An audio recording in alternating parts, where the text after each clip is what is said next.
Hello, everyone. Today, we will be presenting the creation of a Qt table.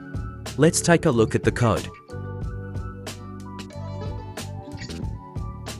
The implementation utilizes the table view widget.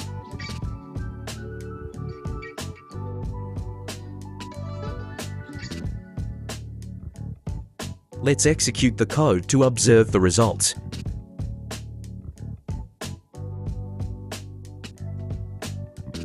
It presents a tabular layout that is editable.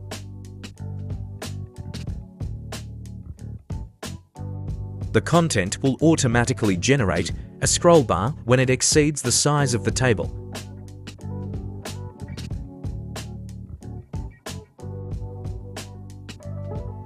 You can view the undisplayed part of the table by dragging the scroll bar.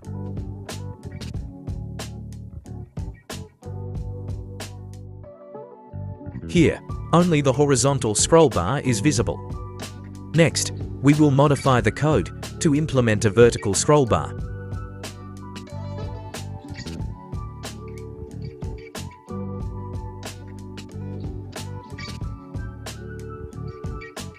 Let's take a look at the final presentation together.